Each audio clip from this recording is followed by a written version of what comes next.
Hey guys, coming to you for book documentary number 5 here still in my office. Although it's getting much nicer out and hopefully you're enjoying the nice weather. And, if I was just one little hack I can give you right at the beginning, if you are looking in your job, if you're much like most people, you're probably very transactional a lot part of the day. So that's meetings, that's emails, that's quick tasks. And if you have to do something, like in my case, it's write a shitload of words for a book. But for you, it could be writing an article, putting together a PowerPoint presentation. It could be even just prepping for a big meeting. Change your venue. Just simply, even if it's the other side of the room, or, in these times, it might be going to a couch, or now you could probably go outside. And just that slight change in perspective just allows you to focus in a totally different way. But anyways, I wanted to tell you about this epiphany I had when I was writing over the last week. And, I'm known for authenticity. It's what I preach. And I think a lot of times people think about something like authenticity or authentic leadership as this kind of passive thing, this thing that you do for the noble good. And yes, it's good for you as well to be able to be more yourself. But where I really focus and the power is that I teach authenticity as a strategy.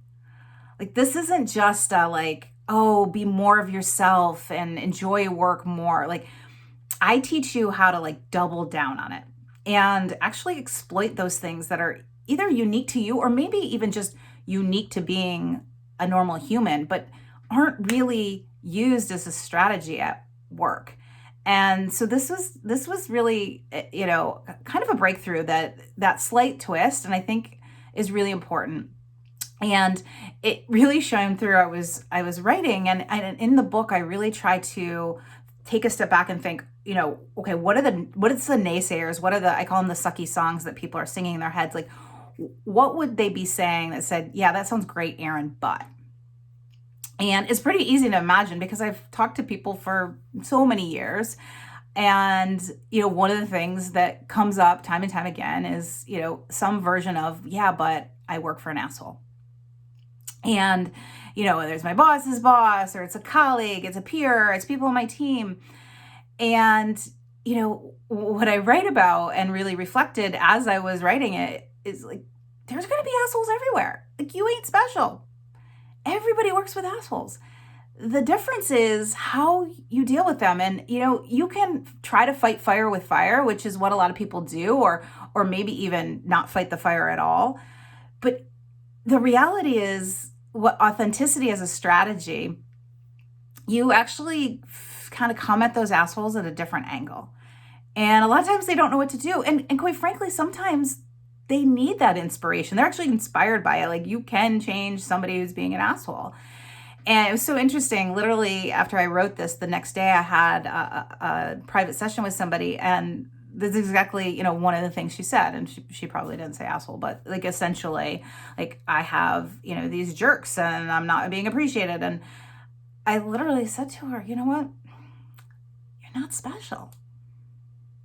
This is not unique.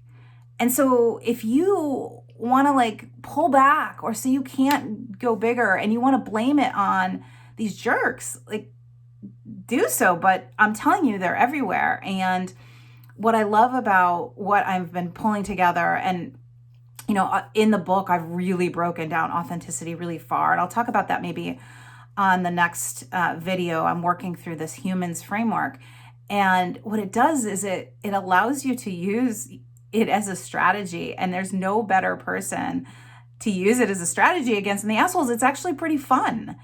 And so, I hope for all of you out there that are, especially in times like this, times of crisis, some people rise and get stronger and some people turn into bigger assholes. And I hope you understand, in one sense, you're not alone. You're also not special. At the same time, there are other ways to fight that fire. And I'm really excited about how that's coming through in the book. And what's happening is, writing these words is allowing me to real time, spread that message and coach, and then get that feedback and bring it back through. So it's really been a great experience, and being able to do this, sort of document it on video along the way, just adds this other element as well. And so I know it's really helpful for me, and I hope for you guys there's something that I'm bringing to you, whether it's just curiosity and like, how the hell do you write a book, or it's, what are you writing about, or you want to give me input, and we can make this book together. So I'm excited. I'm about 30,000 words into my first draft, which,